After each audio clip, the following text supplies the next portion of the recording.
दर्शकबिन राजा आऊ देश बजाऊ भन्दै राष्ट्रिय शक्ति नेपाल, नेपालका लागि नेपाली, नेपाली कङ्ग्रेस लगायतका विभिन्न समूहले आज सडकमै बृहत आन्दोलन गरेको छ, जसमा मन्त्रीदेखि पूर्व डिआइजी सम्मको सहभागी रहेको थियो।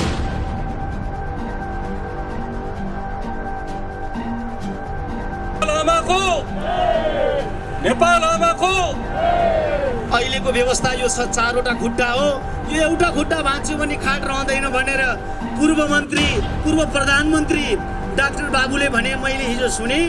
अब यो चारवटा खुट्टामा एउटा खुट्टा होइन, यो चारैवटा खुट्टा रहनेवाला छैन।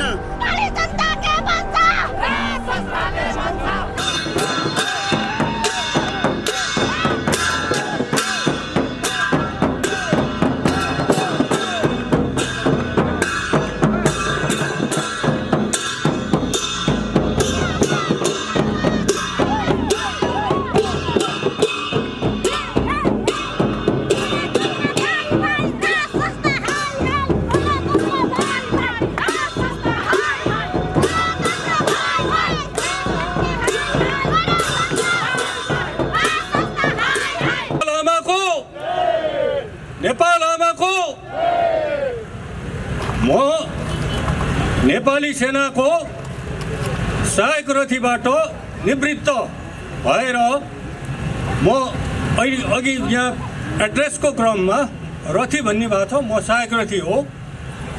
नेपाली सेनामा कार्यरत रहँदा पनि यो देशमा भइरहेका विकृति विसङ्गतिहरू हाम्रो यो चासो र चिन्ताको विषय हुन्थ्यो र त्यही क्रममा मैले 36 वर्ष नेपाली सेनामा बिताएर निवृत्त भइसकेपछि पनि यो देशमा जुन किसिमको विकृति विसङ्गति, अन्याय, अत्याचार, दुराचार, भद्रगोल देखियो, अब यसबाट देशले निकासा पाउनुपर्छ भन्ने मेरो ठम्ब्याइरह्यो र त्यसै सिलसिलामा अहिले मैले नेपालमा मात्रै होइन विदेशमा रहेका पनि सुरक्षाकर्मीहरू, चाहे त्यो नेपाली सेनाका सुरक्षाकर्मीहरू हुन्, चाहे ती नेपाल प्रहरीका हुन्, चाहे सशस्त्र प्रहरीका हुन्, अथवा राष्ट्रिय अनुसन्धान विभागका नै किन नहुन्, र त्यति मात्रै होइन बेलायती सेनाका, भारतीय सेनाका र सिङ्गापुर प्रहरीका समेत सुरक्षाकर्मीहरूलाई समेटेर अहिले सुरक्षा राष्ट्र रक्षा अभियान चाहिँ सञ्चालन गरिरहेको छु र म आज यो विशाल उसबाट के भन्न चाहन्छु भने यो हाम्रो महाअभियानमा अहिले हजारौँ देशभित्र र देश बाहिर रहेका सुरक्षाकर्मीहरू चाहिँ आउनुभएको छ र यहाँ कोही छुट हुनुभएको भएदेखि अझै पनि यहाँहरू सामेल हुनुहुनेछ हाम्रो चाहिँ अभियानमा भन्ने म यहाँहरूलाई निम्ता गर्न चाहन्छु। सबभन्दा पहिला यो आजको विशाल यो कार्यक्रममा मलाई पनि एउटा अतिथिको रूपमा बोल्ने जुन सौभाग्य प्राप्त भयो, त्यसको लागि म यस अभियानका संयोजक र मेरो आदरणीय गुरु केशरबहादुर विष्ट सरलाई र यो अभियानलाई हार्दिक धन्यवाद दिन चाहन्छु, म कृतज्ञता व्यक्त गर्न चाहन्छु। जब पनि हामीले नेपालको उच्चारण गर्छौँ भने हामीले त्यो नेपाल भन्ने देशलाई कसले एकीकरण गर्यो भनेर ती वीर पूर्वजहरूलाई सम्झन पर्ने हुन्छ र ती वीर पूर्वज भनेको बडा महाराज पृथ्वीनारायण शाहको कुशल नेतृत्व, ती वीर 70 वर्षीय भक्ति थापा लगायत ती नारीहरू, केटाकेटीहरू लगायत नेपाली सेनालाई म आज यही मञ्चबाट हार्दिक कृतज्ञता र सम्मान व्यक्त गर्न चाहन्छु। र नेपाली अब यहाँहरूलाई थाहा नै छ, हामी जब जन्मिन्छौँ भने 3टा ऋण लिएर जन्मेका हुन्छौँ। त्यो मातृ ऋण, पितृ ऋण र गुरुको ऋण र मातृ ऋण भन्नाले हामीलाई जन्म दिने आमा जसले हामीलाई चाहिँ 9 महिना गर्भमा राखेर चाहिँ जन्म दिनुभयो, त्यो आमाले त्यो दुधको धारा, आमाको दुधको धारा लगायत चाहिँ तपाईहरू सबैलाई यो अवस्थामा ल्याउनको लागि गर्नुभएको योगदान त्यो कहिले पनि तपाईहरूले चाहिँ तिर्न सक्नुहुन्न। र अब तपाईँ हामी र आमाको पनि आमा, यो मातृभूमि आमा, त्यही मातृभूमि आमा आज सङ्कटमा हुनुहुन्छ र त्यही सङ्कटमा भएको कारणले गर्दाखेरि आज हामी यो अवस्थामा आउन पर्यो। म यहाँहरूलाई आह्वान गर्छु, यहाँ अघि हाम्रो उद्घोषक मित्रले भन्नुभयो यहाँ 82 वर्षको वृद्धहरू पनि यो महाअभियानमा सामेल हुनुहुन्छ भनेपछि तपाईहरू सबैको कर्तव्य हो। यो अहिले देश जुन किसिमको विकृति विसङ्गतिबाट चाहिँ गुज्रिएको छ, यसबाट यस देशलाई यो दलदलबाट निकाल्नको लागि हरेक नेपालीको त्यत्तिकै जिम्मेवारी छ। त्यसकारण म भन्न चाहन्छु, चाहे ती नेपाली सेनाका चाहिँ व्यक्तिहरू हुन्, चाहे नेपाल प्रहरीका हुन्, चाहे राष्ट्रिय सुरक्षाका हुन् अथवा सशस्त्र प्रहरीका मात्रै होइन, आज हरेक नेपाली नागरिक यो देशलाई अहिले परेको यो अप्ठ्यारोबाट मुक्त गर्नको लागि साथ सहयोग दिनुहोस्। यो मैले व्यक्तिगत तर्फबाट यहाँहरूलाई चाहिँ यो देशलाई यो अवस्थाबाट माथि निकाल्नको लागि चाहिँ हार गुहार गरेँ र आशा छ यहाँहरू अवश्य पनि मैले यहाँ बोल्दै पनि यहाँ जुन किसिमको सबैको चाहिँ अनुहारको चाहिँ अध्ययन गरिरहेको छु, तपाईहरू त्यही पीडाले यो देशमा अहिले चाहिँ ज्यादै सङ्कटपूर्ण अवस्थामा छ र यसलाई यो अवस्थाबाट निकाल्नको लागि हामी सबैको समान कर्तव्य छ, समान जिम्मेवारी छ भन्ने भावनाबाट प्रेरित भएर यहाँ आउनुभयो होला जस्तो लाग्छ मलाई। हो कि होइन? हो। त्यही भएर अब म यहाँ के भन्न चाहन्छु भने यहाँ अहिले देशमा विभिन्न किसिमका अभियानहरू सञ्चालन भइरहेका छन् र अहिलेसम्म सञ्चालन भएका जम्मै अभियन्ताहरूलाई अहिलेसम्म अब ज्ञात भएको हुनुपर्छ। एक्लै गएर एउटै मात्रै कसैको प्रयासले यो विशाल समस्याबाट हामी बाहिर निक्लिन सक्दैनौँ। त्यसकारण म अहिले यही मञ्चबाट सम्पूर्ण नेपाली जनताहरू, सम्पूर्ण अभियानहरू, सम्पूर्ण धार्मिक सङ्घ संस्थाहरू र जे जति हुनुहुन्छ अब यो देशको यो समस्याबाट निकास दिनको लागि सब एकजुट हुनुहोला र हुनुहुनेछ भन्ने मैले पूर्ण विश्वास गरेको छु। अब यहाँ भन्नुपर्ने कुराहरू धेरै छन्। अब यो 5 मिनटको समयमा अब मैले कति चाहिँ कभर गर्न सकौँला र अब आगामी दिनहरूमा फेरि पनि हामीहरू यस्ता जमघटहरू हुने नै छन् भन्दै अब यहाँहरूसँग फेरि पनि पुनः भेटघाट गर्ने बाचा गर्दै म आज यो कार्यक्रमबाट बिदा लिन्छु। धन्यवाद। ओम अस्मद्गुरुभ्यो नमः। ऋषिभिः संस्तुतां नित्यं हिन्दुराष्ट्रविभूषितां वैदिकी साधनां भूमिं वन्दे नेपालमातरम्। जननी जन्मभूमिश्च स्वर्गादपि गरीयसी। जननी जन्मभूमिश्च स्वर्गादपि गरीयसी। वैदिक सनातन हिंदू अधिराज्य नेपाल को, वैदिक सनातन हिंदू अधिराज्य नेपाल को, नेपाल आमा को, नेपाल आमा को, हिंदू अधिराज्य नेपाल को। परम आदरणीय सम्माननीय यहाँ उपस्थित सम्पूर्ण राष्ट्रवादी महानुभावहरू, यसै गरी यस कार्यक्रमका आयोजक राष्ट्रिय शक्ति नेपालका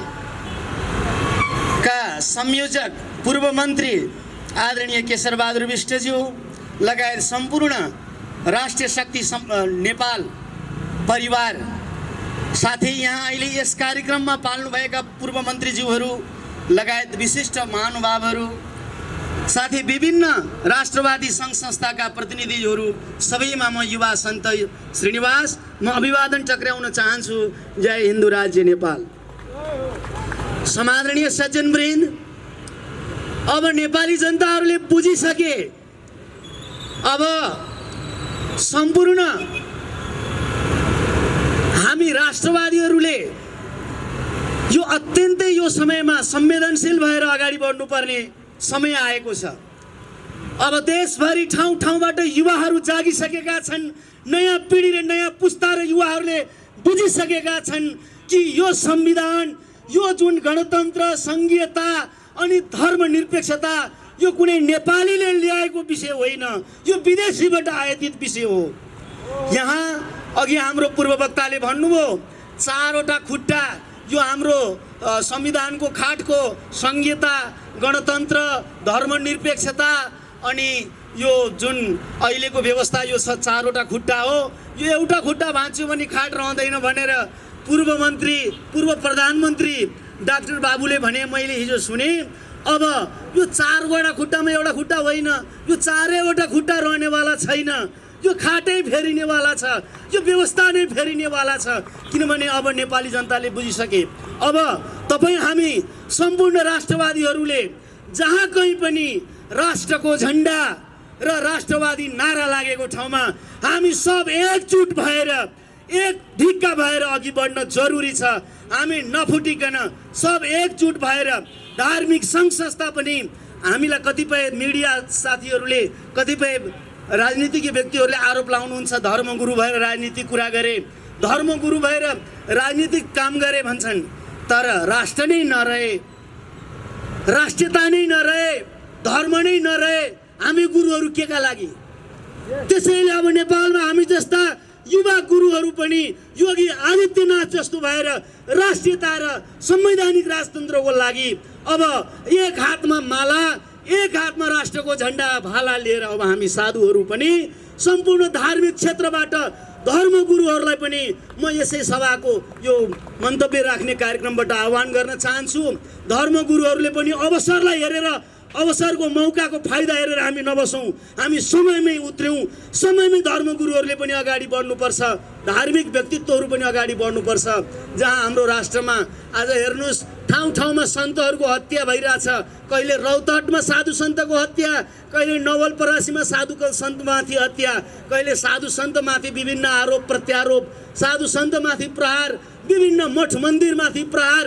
हिजो क्रियामा बसेको क्रिया पुत्री मारेर, हिजो विभिन्न जङ्गलमा चरिरहेका गाई मारेर, हिजो कुनाभित्र बसेका सुत्केरी मारेर, अनि त्यति मात्र होइन, व्यासमा बसेको पण्डित मारेर आएको यो व्यवस्था यो वैदिक सनातन हिन्दू राष्ट्र नेपालले सहेको छैन। अब धेरै दिन छैन, समय आइसकेको छ। तसर्थ शास्त्रले पनि भन्छ, पञ्चोग्र पापम छलछद्म कारण कुरा पिशाच इव निर्दयाश्चय। पञ्चोग्र पाप महापाप हुन्छ, यो पाप कहिल्यै नष्ट हुँदैन।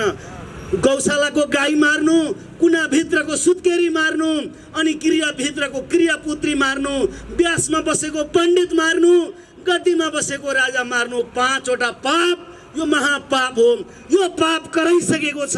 यो अहिलेको जुन गएर भ्रष्टाचारी दलाली जुन आफ्नो गएर परिवारहरू, आफ्ना छोरी चेली बुहारी मन्त्री, आफ्ना छोरी मेयर, विभिन्न प्रकारबाट यो अहिले जब गएर यो राष्ट्र, यो नेपालमा आएको व्यवस्था यो नेपाली जनताको लागि होइन रहेछ, यो यिनीहरूकै लागि मात्रै रहेछ। अब यो नेपाली जनताले बुझिसकेका छन्।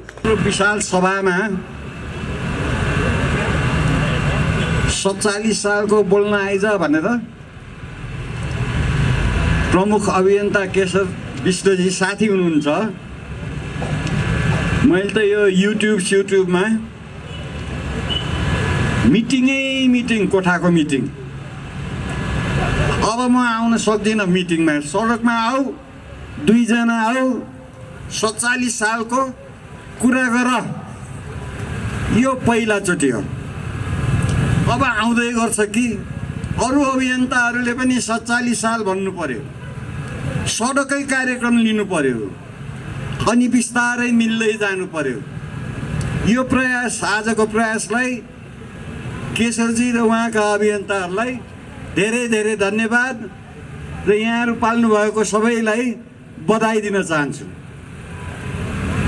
केशरजीले मलाई एउटा सजिलो कुरा गरिदिनु भएको छ युट्युबमा त खाली राजाको कुरा गर्छस् त राजाको कुरा गर म प्रजातन्त्रको कुरा गर्छु भन्नुभयो उहाँले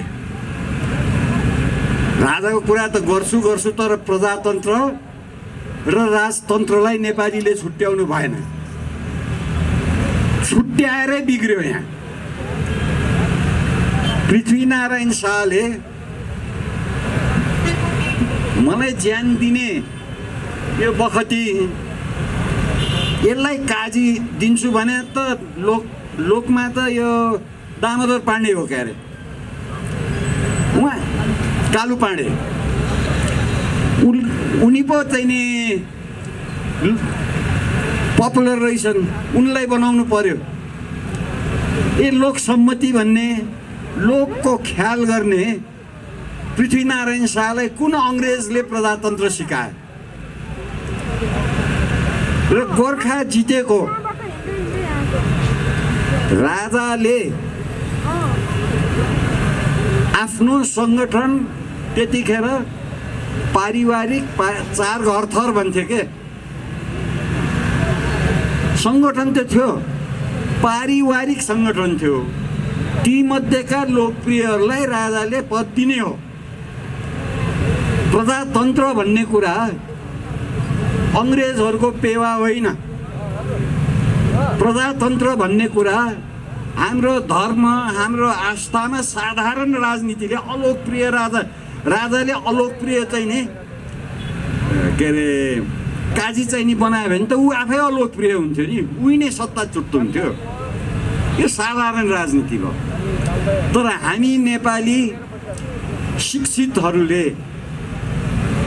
प्रजातन्त्रको नाममा पश्चिमी सिकाइले पार्टी नै हुनुपर्छ है पार्टी त थिए नि परिवार थिए हामीलाई अहिले प्रजातन्त्र चाहिए हो भने प्रजातन्त्र बिगार्ने कसले हो त भन्दाखेरि त्यही पार्टीहरूले यो चाहिँ हामीले विचार गर्नुपर्छ त्यो पार्टी भने नयाँ पारिवारिक पार्टी होइन पार्टी भने देश चलाउनलाई एउटा कार्यक्रम लिएर 4 जना मिलेर बनाएको पार्टी हो पटक नेपालमा त्यो पार्टीको आधुनिक व्यवस्थापन बिग्रेर प्रजातन्त्र बिग्रिया हो राजा बिग्रेर होइन र 4 थरी पार्टी मिलेर हामीलाई हामीको बमोजिम काम गर्न दिएन त्यसैले राजा जा भनेर निकालेको हो हामीलाई नसोधिकन त्यसैले यो अवस्था भयो वास्तविकता यही हो उहाँहरूले जति भने पनि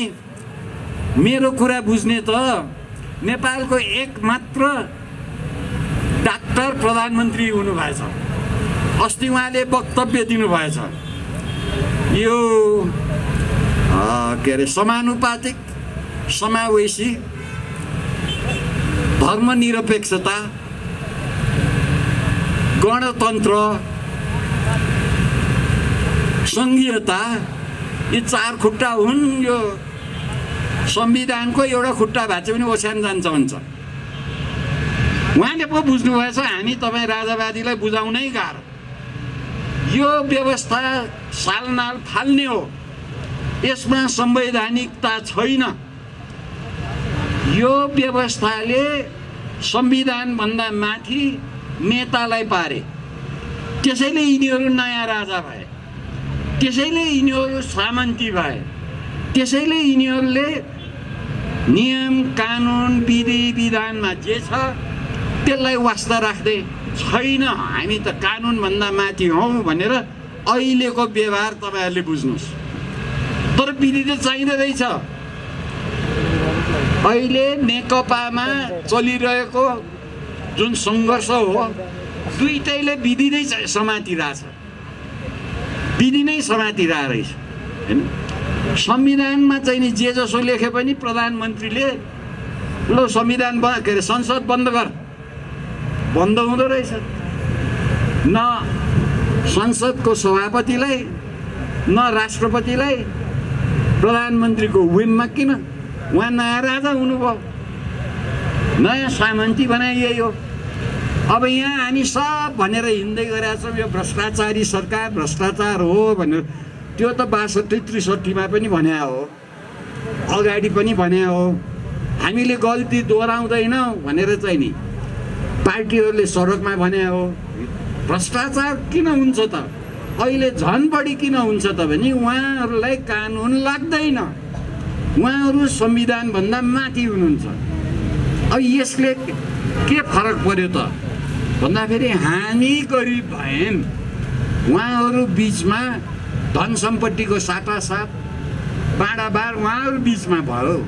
हाम्रो सम्पत्तिले, हाम्रो करले अब यसलाई सुल्झाउने हो भने यो अवस्था फाल्नु पर्यो।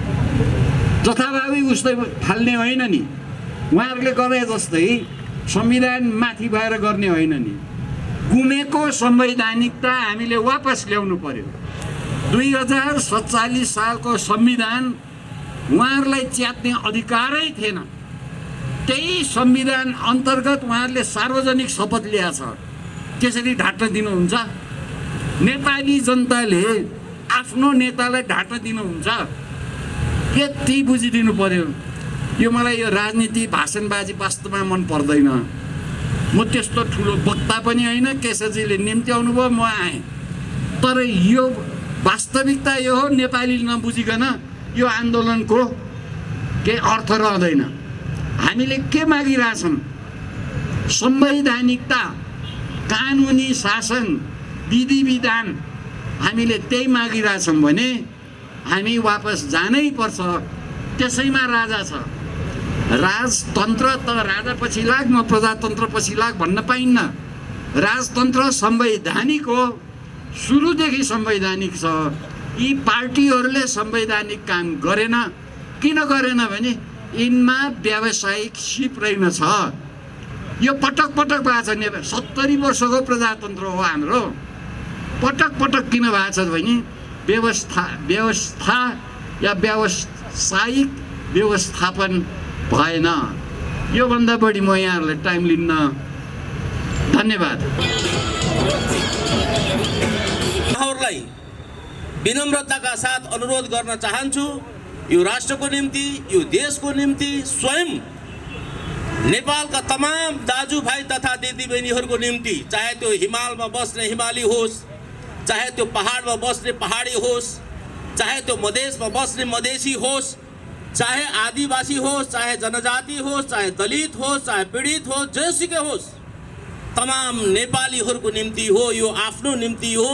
म आज चितवनबाट भर्खरै यहाँ पाइला टेकेको छु। मलाई रहर थिएन काठमाडौँ आउनलाई, धेरै पटक काठमाडौँ आइसके। आज किन आएँ भन्दाखेरि मेरो स्वयं मेरो आफ्नो निम्ति म आएको छु। देश रह्यो भने तपाईँ हामी सबै रहने हो। त्यसो भएको हुनाले हामीले के भनौँ, हामीले एउटा स्पष्ट विचार राखेका छौँ। संवैधानिक राज संस्था, हिन्दू राष्ट्र र संहिताको खारेजी अथवा संहिता रहितको स्थानीय स्वायत्त शासन, यसको आधारमा यो इतिहासलाई सम्मान गर्दै पुराना शक्ति जो हामीले पुराना शक्तिको रूपमा लिएका छौँ, संवैधानिक राज संस्था, त्यो शक्ति बिना यो मुलुक सम्भव छैन भन्ने कुरा आज देशका अधिराज्यभरि राज संस्थालाई माया गर्ने राष्ट्रवादी युवाहरूको जमात र त्यो भिड प्रदर्शन भइराखेको छ। यहाँ अब कुनै राजनीतिक पार्टी वा दलले यो मुलुक निर्माण गर्ने भन्ने कुरा सम्भव छैन। त्यसो भएको हुनाले अब हामी उठ्नुपर्ने बेला आएको छ, उठ्नुपर्छ।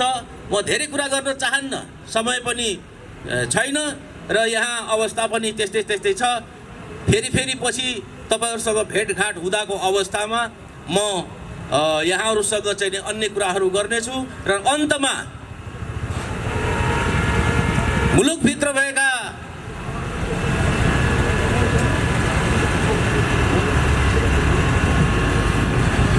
यो बहुमत सङ्ख्याको रूपमा रहेको आदिवासी जनजाति, यी आदिवासी जनजातिहरूलाई विभिन्न राजनीतिक पार्टीले प्रयोग गरेर आज राज संस्थालाई बहिर्गमन गरेको छ।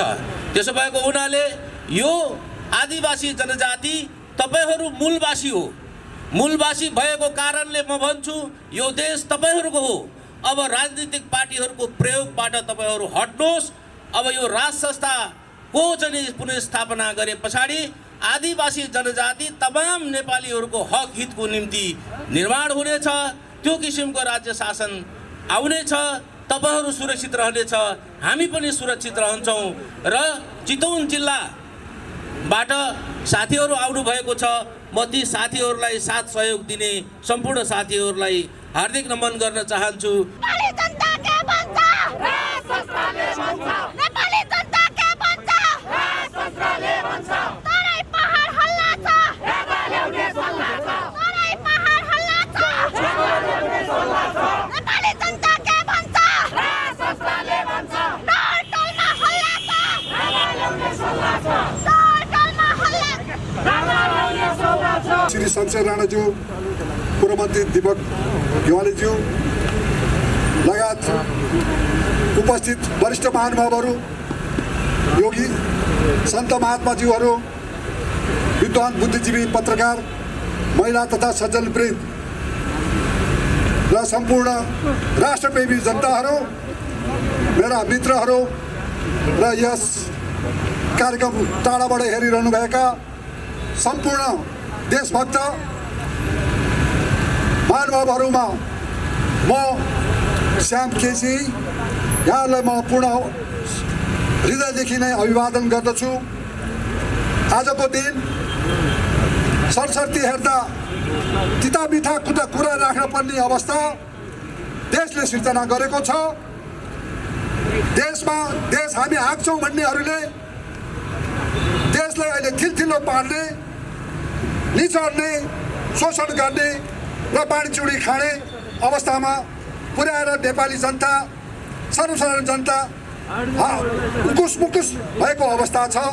र हामी भन्दै आएका छौँ, हिजो यो देश पृथ्वीनारायण शाहले एकीकरण गरेदेखि सबै नेपाली जनताको, सम्पूर्ण नेपालीहरूको हितको लागि एकताको प्रतीकको रूपमा रहेको राज संस्थालाई बाहा लगाएर 17,000 नेपाली जनताको ज्यान लिँदै र बम र बन्दुकले तर्साएर 10 लाखौँ लाख नेपाली जनता देश घरबारविहीन देश छोडेर विदेश गएर 70-80 लाख नेपाली जनता काम गर्न पर्ने अवस्थामा पुर्याएको आजको सत्ता झापामा मान्छे मार्ने, टाउको काट्ने आन्दोलनबाट सुरु भएको र रुकुम रोल्पाबाट चाहिँ बम बन्दुक पड्काउँदै संस्कृत विश्वविद्यालयमा आगो लाउँदै बम पड्काउँदै सुरु गरिएको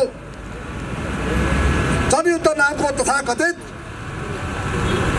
विद्रोह विध्वंसले यो देश आज ठिलठिलो भएको छ।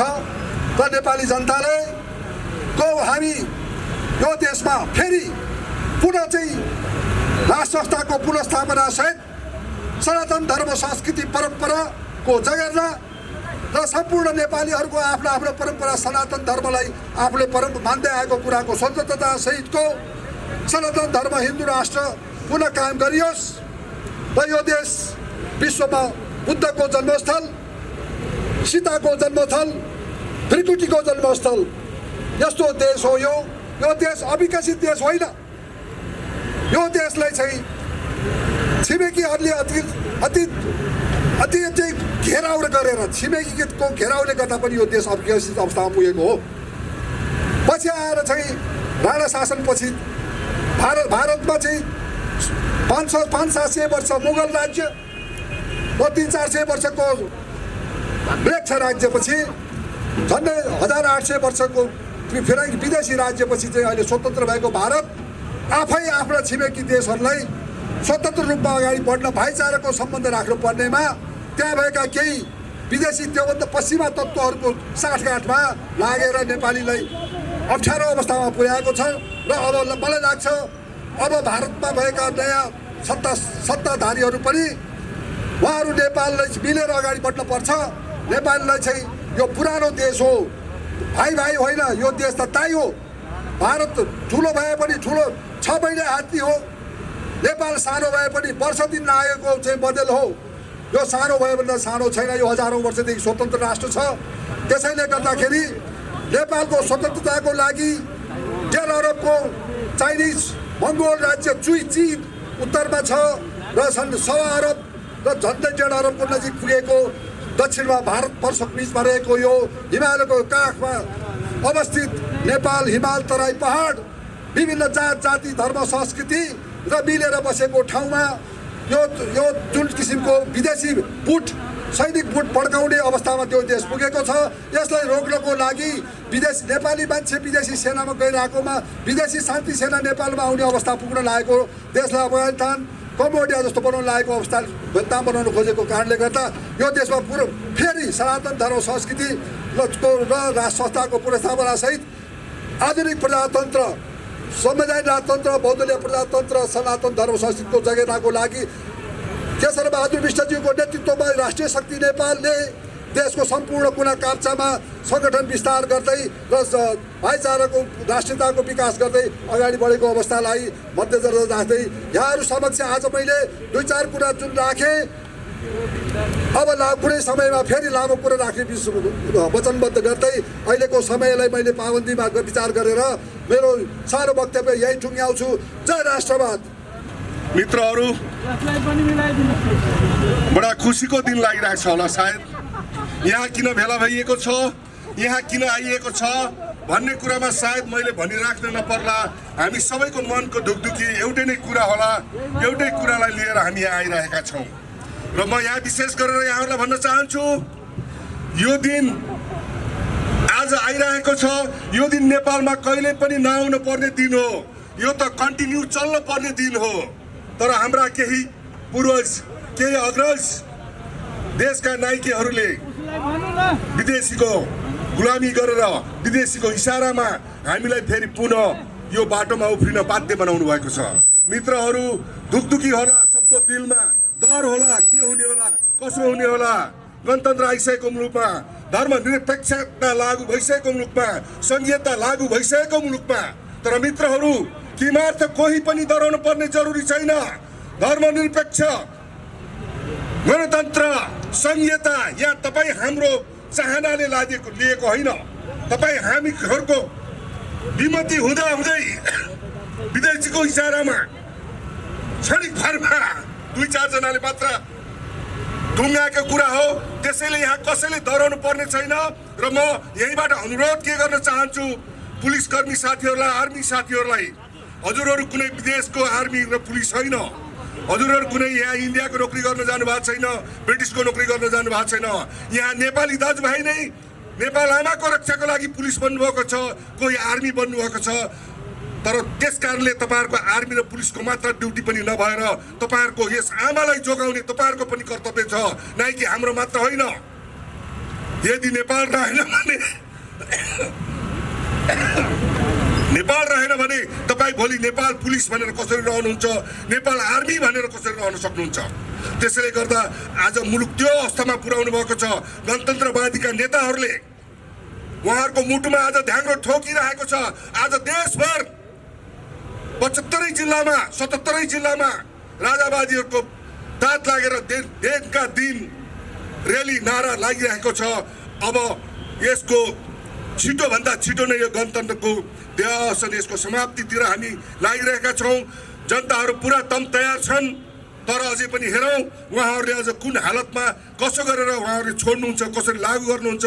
उहाँहरूले यदि बिना कन्फन्ट्रेसन बढाएर उहाँहरूले आफू नै गणतन्त्र फाल्नुहुन्छ, संघीयता फाल्नुहुन्छ भने हामी उहाँहरूसँग कुनै कन्फन्ट्रेसन बढाएर लड्ने झगडा गर्ने पक्षमा छैनौँ। नत्र उहाँहरूलाई यो यति महँगो पर्नेछ कि उहाँहरूले त कहिले जिन्दगीमा पनि सोच्न सक्नुहुने छैन। उहाँहरूले त कल्पनै गर्न नसकेको चिज यो देशमा भएर छाड्नेछ। यो देवलोकको भूमि हो, यहाँ देवको बास छ, यो सृष्टिबाट नै आएको मुलुक हो। त्यसैले गर्दाखेरि यो सत्यतालाई कसैले पनि रोक्न सक्दैन।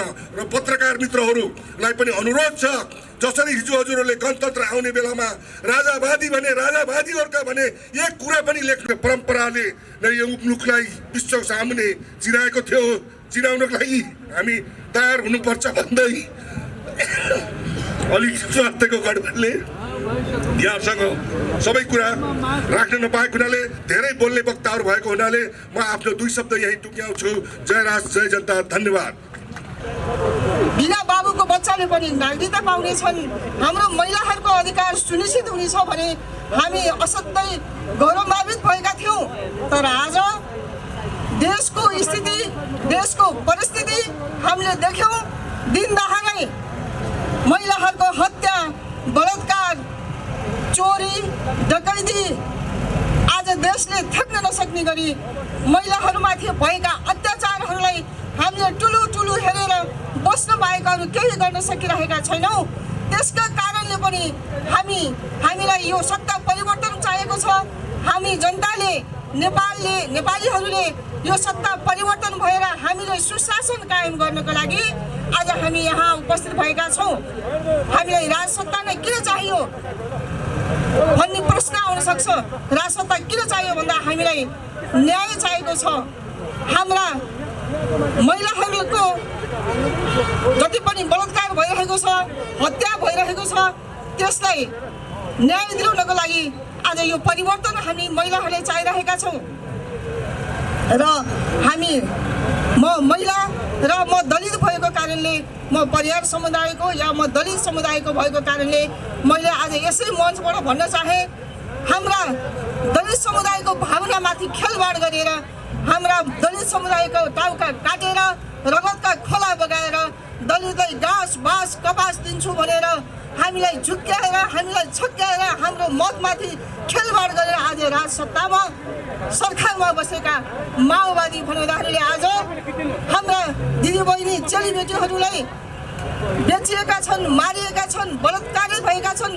हाम्रो न्यायको लागि बोल्छु भनेर सरकारमा गएका माओवादीहरूले आज हाम्रो भावनामाथि खेलवाड गरेर हामीलाई लालिपप देखाएको जस्तो गरेर हाम्रो भावनामाथि खेलवाड गरिरहेको छ। त्यसैले म यसै मञ्चबाट हाम्रा दलित समुदायलाई भन्न चाहन्छु, कुनै पनि कानुनमा, कुनै पनि धर्ममा, कुनै पनि उसमा हाम्रो जात जाति लेखिएको छैन। मैले यो कार्यक्रमले आह्वान गरेँ, साथीहरू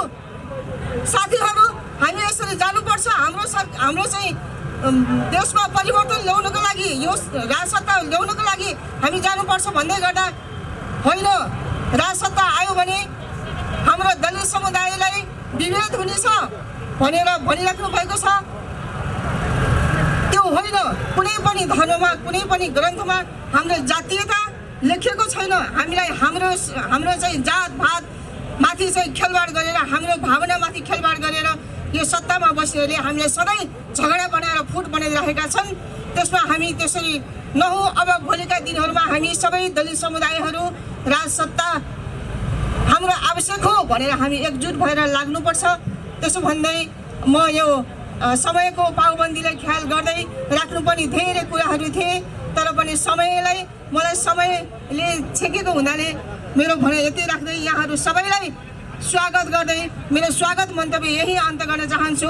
हस्, धन्यवाद। नेपाली जनतामा निहित भन्ने राजवंशहरूमा ज्ञानेन्द्र सरकार नै पहिलो। तर जुन सहमतिको आधारमा राजाबाट 11 गते वैशाख घोषणा भयो, राजाले तोडी बक्सिएन त्यो सहमति, 7 दलले तोडे। त्यसैले मेरो आग्रह के हो भने मर्न र पछोड्न टाइममा जाने हो भने अमर हुन्छ, जानेन भने कुकुरको मौत मर्नुपर्छ त्यो मानिसले। मेरा आदरणीय नेताहरूलाई म आग्रह छ, मलाई भन्दा पनि यहाँहरूलाई सायद राम्ररी अवगत होला, म यो विषयमा पनि टिक्का टिप्पणी गर्न चाहन्न।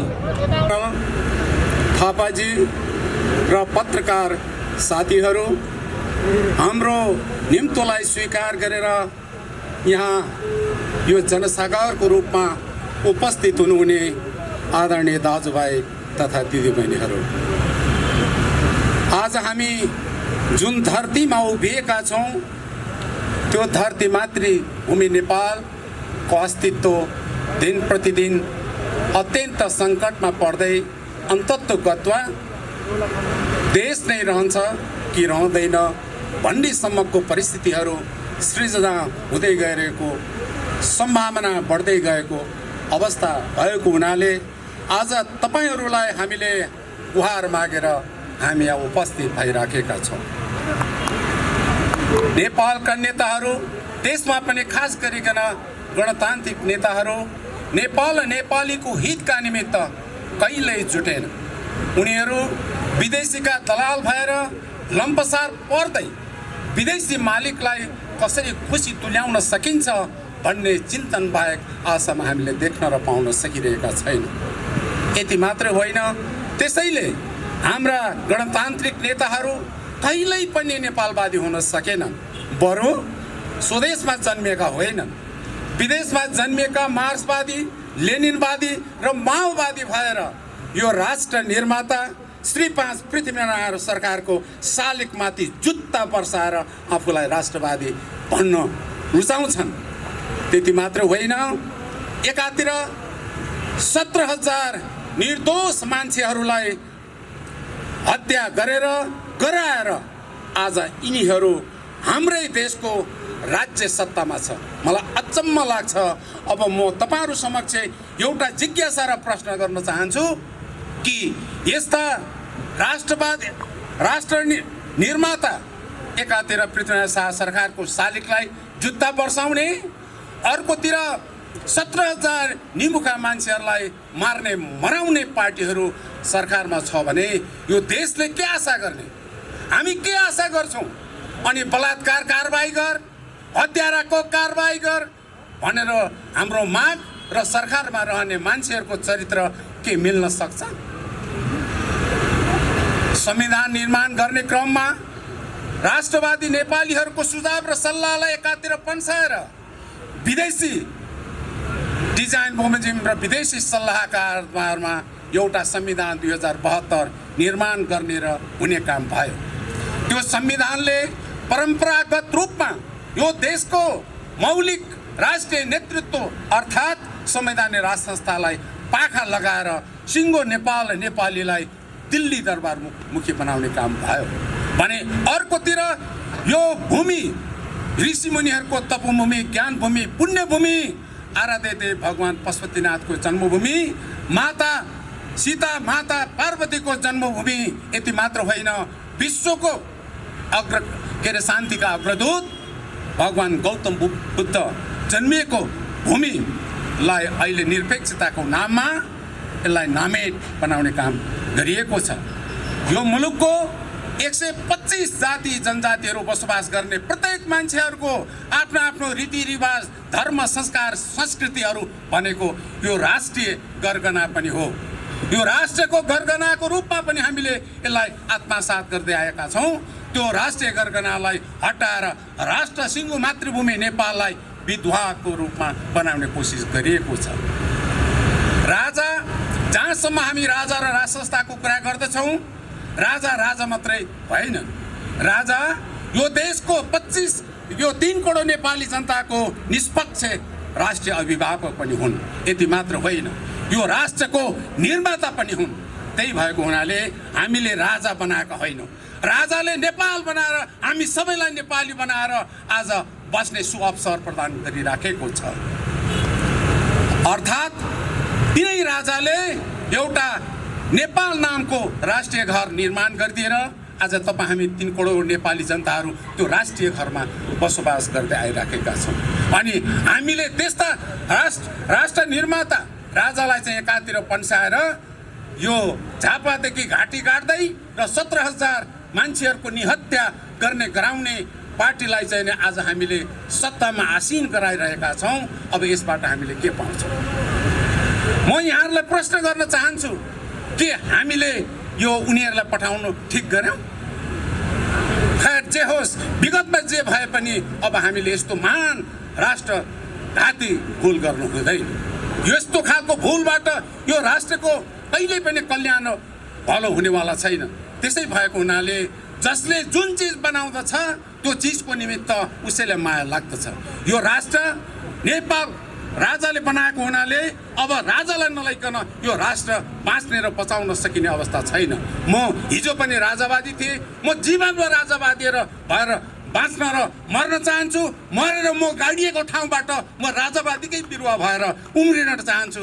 बरु म यहाँहरूलाई आग्रह गर्न चाहन्छु, म मरेर गइसकेपछि तपाईँहरू बाँचेर बस्ने राजावादी र राष्ट्रवादीहरूले त्यो बिरुवालाई मलजल गरिदिनु होला। म यसका निमित्त आग्रह गर्न चाहन्छु। अब म धेरै बोल्न चाहन्न। म जुन अभियानको सदस्य हुँ त्यही अभियानको अध्यक्षज्यू नै आजको यो समारोहको आयोजक र प्रमुख वक्ता हुनुभएको हुनाले मैले उहाँहरूको निमित्त समय उभार्नु मेरो कर्तव्य ठान्दछु। त्यसो भएको हुनाले आम सभालाई धन्यवाद दिनुको निमित्त पनि उहाँले नै औपचारिक धन्यवाद दिनुहुनेछ। तर खुसी त सबैलाई लाग्छ नि।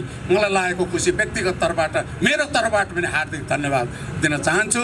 अन्तमा म अब अन्य कुराहरू नगरिकन म यतिका कुराहरू मेरो धैर्यका साथ सुनिदिनु भयो, त्यसको निमित्त धन्यवाद दिँदै र मेरो भनाइ यही अन्त गर्ने अनुमति चाहन्छु। जय देश, जय हिन्दू नरेश, नमस्कार। गर्यो पृथ्वीनारायण शाहको बडा महाराज धेराजको टाइमदेखि देशमा यदि गर्व गर्न सक्दैनौँ भने हामी के नेपाली? अर्को शाहवंशीय इतिहासमा हेर्नुहोस्, राजा त थुप्रो भइसके शाहवंशमा पनि, तर पृथ्वीनारायण शाहको नाउँ, त्रिभुवनको नाउँ, महेन्द्रको नाउँ, वीरेन्द्र ज्ञानेन्द्रको नाउँ आउँछ। राजा धेरै भए। नेपालमा भीमसेन थापा, जङ्गबहादुरदेखि प्रधानमन्त्री पनि 3 दर्जन नागिसक्यो होला, तर सबै प्रधानमन्त्रीको चर्चा हुँदैन। खास योगदान पुर्याएका प्रधानमन्त्रीको मात्रै योगदान हुन्छ। त्यस कारण मैले तपाईँलाई यो किन जोड्न खोजेको भने पृथ्वीनारायण शाहले कालु पाण्डेलाई कजाइ गरे जब विराज बखतीलाई गर्ने इच्छा थियो। राजा त्रिभुवनले 7 सालको राणा शासनको विरुद्धको क्रान्तिमा नेपाली कङ्ग्रेसले सशस्त्र क्रान्ति गरेको थियो। जनताको साथमा राजा त्रिभुवन भारतीय दूतावासमा शरणार्थी भएर दिल्ली गएर 7 सालको क्रान्तिलाई सघाउ गरे। त्यो जनमतको कद्दर हो। राजा वीरेन्द्रले 46 सालको जनआन्दोलनपछि कम्युनिस्ट र काङ्ग्रेसको संयुक्त आन्दोलन थियो। ती आन्दोलनकारीहरूले खोजेको भन्दा विदेशीहरूको शर्त मान्नुभन्दा जनमतको कद्दर गरेर 46 सालमा बहुदलको घोषणा राजा वीरेन्द्रबाट भयो। अब ज्ञानेन्द्र सरकारको कुरा, सरकारले केही समय प्रत्यक्ष लिइबक्सो चाहिँ दलहरू झगडा गरे, तर 63 सालमा जुन आन्दोलन भयो दिल्लीको प्रायोजनमा 12 बुधैदेखि हामीले बाटो बिराएको प्रस्थान बिन्दु हो। म सिधै कुरा राख्न थाल्छु। म धेरै लामो बोल्दिनँ। यहाँ 2-4 कुरा भन्नुपर्ने जरुरी छ। केशरजीले तपाईँको राष्ट्रिय यो नेपाल अभियानले बोलाउनु भयो, धन्यवाद। यहाँ पहिलो कुरो त हामी अब एउटा भाषिक अपभ्रंशबाट मुक्त हुनु पर्यो।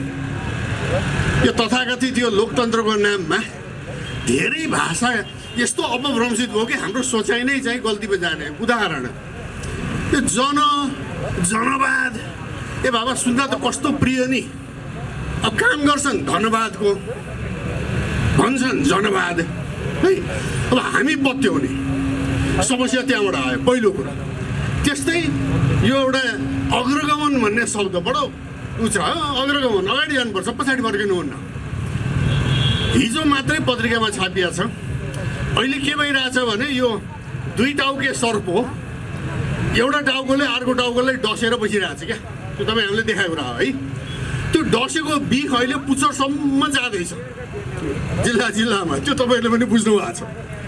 समस्या के हो भने त्यो पुच्छरमा गएर त्यो अहिले तलका चाहिँ नेताहरू छटपटाएको हिजो पत्रिकामा छापेको थियो। अहिले हाम्रो परराष्ट्र मन्त्री हुनुहुन्छ क्या प्रदीप गेवाली, उहाँले के भन्नुभएको छ र अरूले पनि भनेका छन्, उहाँहरूको भित्र त्यो लफडाको क्रममा त्यो 26 भदौमा के भए रहेछ मिटिङ। अब 26 भदौ भाद्रमा नफर्किकन उपाय छैन भन्नु है। अब यो उहाँहरूको भाषा मलाई मजा लाग्यो, किनभने तपाईँ हाम्रो भाषामा त के भने बन्द गल्लीमा तपाईँ गाडी छिराउनु भयो भने बुद्धिमानी त चाहिँ नि सही बाटोमा आउने हो नि। त्यो बन्द गल्लीमा चाहिँ टाउकोले पर्खाल फोरेर म अगाडि बाटो लाग्छु भन्नु हो, ट्याक्सीले ठेलेर चाहिँ एक्सिलेटर ठेलेर जान्छु भन्नु त जाँदैन। त्यो त यहाँ गर्नु त्यही गरिरहनु भएको छ अग्रगमनको नाममा है। तर उहाँहरूले अप्ठ्यारो परेपछि त भदौ 26 पनि फर्किनु हुँदो रहेछ।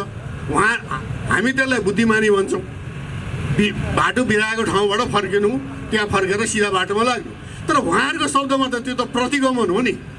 आफूलाई सुहाउँदा चाहिँ प्रतिगमन हुने हो कि राजाले पनि शासन दिँदाखेरि उहाँहरूलाई चाहिँ प्रतिगमन सच्यो भनेर उफ्रिन हुने है। तर चाहिने ठाउँमा चाहिँ नजाने। वास्तवमा बुद्धिमानी के हो भने नेपालको अहिलेको व्यवस्था बन्द गल्लीमा फस्या छ र पसेको 62 सालमा राम्रैसँग त्यहाँ पसाएको यिनीहरूले हो होइन। भारू युरो के को घरमा चाहिँ नि पसाएका हुन्। त्यसैले अब बुद्धिमानी चाहिँ नि त्यो 62 सालको 12 बुँदे अपराध राष्ट्रघात भन्दा अगाडिको व्यवस्थामा आउन अत्यन्तै जरुरी छ उहाँहरूलाई। र त्यसै बेला 47 सालको संविधानमा उहाँहरूले शपथ खाएको हो। एउटा नहुने काम के भएको छ भने उहाँहरूले नै मारेको संसद, बहुमतको नेपाली काङ्ग्रेसको सरकारले मारेको संसद र प्रतिपक्षले स्वागत गरेको छ त्यो मारेको एमाले। त्यस्तो संसद जसको 5 वर्ष जनताले दिएको म्याद सकिसकेको थियो, त्यस्तो संसदलाई उहाँहरूले पुनर्स्थापित भन्नुहुन्छ उहाँको भाषामा, मेरो भाषामा मसान जगाएको हो। र आज त्यो मसान जगाएकोले त्यसका प्रेतात्मा भूत प्रेतले हामी समस्त नेपालीहरूलाई सताइराखेको छ आज। त्यसैले उहाँहरू अब कृष्णप्रसाद भट्टराईको भाषा म प्रयोग गर्छु। हो आदरणीय चाहिँ नि प्रधानमन्त्री हुनुहुन्थ्यो, नेपाली काङ्ग्रेसको संस्थापक नेता। उहाँले यो आयातित एजेन्डा सङ्घीयता, धर्मनिरपेक्षता र गणतन्त्रलाई आयातित भन्नुभयो र काङ्ग्रेस महासमितिमा उहाँलाई बोलाउन सुशील कोइराला जाँदाखेरि अब त्यस्तो निरर्थक र नक्कली काङ्ग्रेसमा जानु कुनै मेरो अर्थ छैन भनेर उहाँले एक सासले लेखेको चिठी पठाउनु भएको छ। त्यो चिठी पढ्ने हिम्मत पनि त्यो उहाँहरूको कमिटीमा कसैले गरेन, एकले अर्कोलाई त्यो चिठी पठाएर भन्ने सुन्छौँ हामी है। त अबको आवश्यकता भनेको के हो भने भन्छन् कि होइन अहिलेका ड्राइभर मात्रै हो हुन्, अब युवा पुस्तालाई दियो भने हुन्छ। चल्दैन, यहाँ ड्राइभर फेर्न त पर्छ। तर समस्या उहाँहरूको यस तथाकथित ठुला भन्ने पार्टीहरूमा यो विगतको 62-63 पछि त्यो सर्वदलीय संयन्त्रको नाममा आफ्नो तलका कार्यकर्ता नेताहरू, त्यो तल्लो स्तरका दोस्रा तेस्रा पुस्ताकालाई यति भ्रष्टीकरण गरिसक्नुभयो। अब म पनि गाउँमा घुम्छु आफ्नो काममा, विकासको काममा। यस्तो भ्रष्टीकरण गरिसक्नुभयो कि यी तथाकथित ठुला पार्टीहरूबाट चाहिँ नि अर्को ड्राइभर त्यो पुस्ताबाट ल्याएर पनि अब काम छैन। यी सबै भ्रष्टीकरण भइसके। जिल्लामा सर्वदलीय संयन्त्रको नाममा पैसा खानु, त्यो खाएकै हो नि। त्यो संविधान आउनु 10 वर्षमा त खाए अहिले पनि बसेर खाइरहेछ। त्यसैले अहिले ड्राइभर मात्रै होइन, यो गाडी पनि फेर्न पर्ने व्यवस्था आइसक्यो। किन यो गाडी कबाडी खानाबाट ल्याएका युरो भारू तिरेर जोडजाड गरेका चाहिँ त्यो हुन्छ नि कबाडी खानामा फालेका सामान जोडेर जिन्तिन चल्तीका नाम गाडी बनाएको हो। यो चल्नेवाला छैन, चलेको छैन, तपाईँ हामीले देखेकै कुरा हो। त्यसैले आजको आवश्यकता के हो भन्दाखेरि यो पनि नबिर्सौँ कि यो व्यवस्था दुई तिहाईको सरकार के भन्छ छोड्नुहोस् त्यो कुरा। यो अपभ्रंशित भाषापट्टि नलागौँ कृपया। के हो भने यो अल्पमतको सरकार हो। सबैले पाएको भोट जोड्ने हो भने 33% हो कति 35% नाग्दो रहन्छ क्या। अझ एउटा यो संविधान सभाको चुनावमा त 74 जस्तो लाग्छ मलाई। थुप्रो क्यान्डिडेट थिए, जसले सबभन्दा बढी भोट ल्यायो उसले जित्यो, तर उसको भोट चाहिँ 10% भन्दा कम भएको हुनाले उसको जमानत जफ्त भएको छ। तर जमानत जफ्त भएको मान्छे सांसद भएर संविधान बनाउनु बसेको छ, त्यो मान्ने 90%ले त्यहाँका जनताले त त्यसलाई भोटै हालेको होइन। त अहिलेको व्यवस्था पनि हेर्नुहुन्छ भने यो अल्पमतको स्वतः जगैमा यसको जेनेटिक्समा जिन्समै यो अल्पमतको व्यवस्था हो है। त यसलाई अब सुधार गर्न अर्को यसको समस्या यो व्यवस्थामा रेफरी छैन। रेफरी भनेको पार्टीभन्दा माथिको राज संस्था हो। बेलायतलाई समृद्ध गरेको त्यसैले, स्विडेनलाई समृद्ध गरेको त्यसैले, बेल्जियमलाई समृद्ध गरेको त्यसैले। र जहाँ जहाँ यो हटाए कत्रो युद्ध खेप्नु पर्यो। स्पेनमा हेर्नुहोस्, रुसमा हेर्नुहोस्, क्याम्बोडियामा नरसंहार हेर्नुहोस्।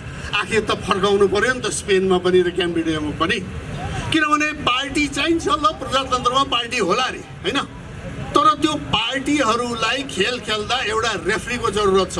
र यो राष्ट्रपतिबाट हुँदो रहन्छ भन्ने त अहिले जग जाहेर प्रमाणित नै गरिदिनु भयो अहिलेको राष्ट्रपतिले।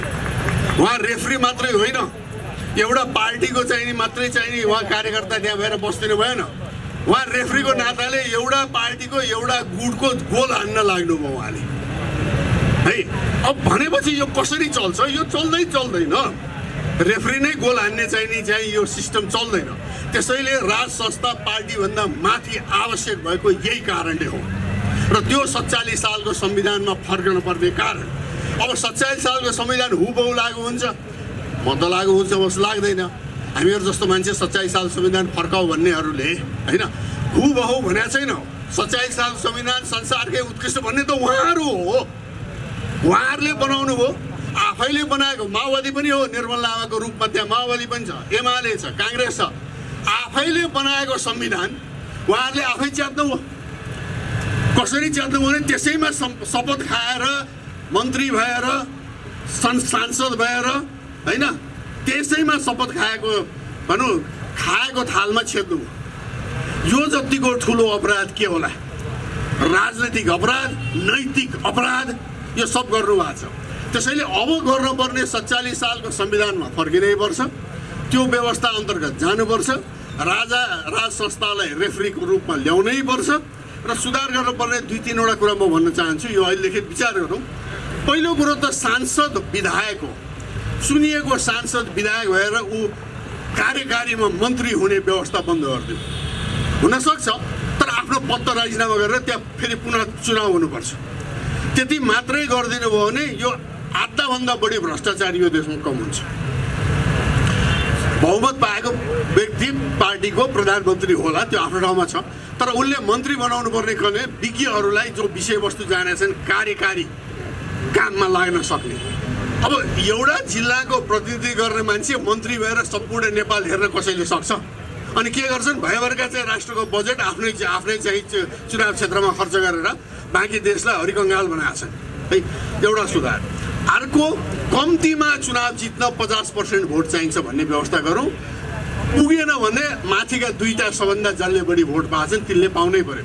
अन्यथा यो सदाका लागि अल्पमतको व्यवस्था हुन्छ। फिर्ता बोलाउने है र पार्टीहरूको अडिट गर्नुपर्ने होइन।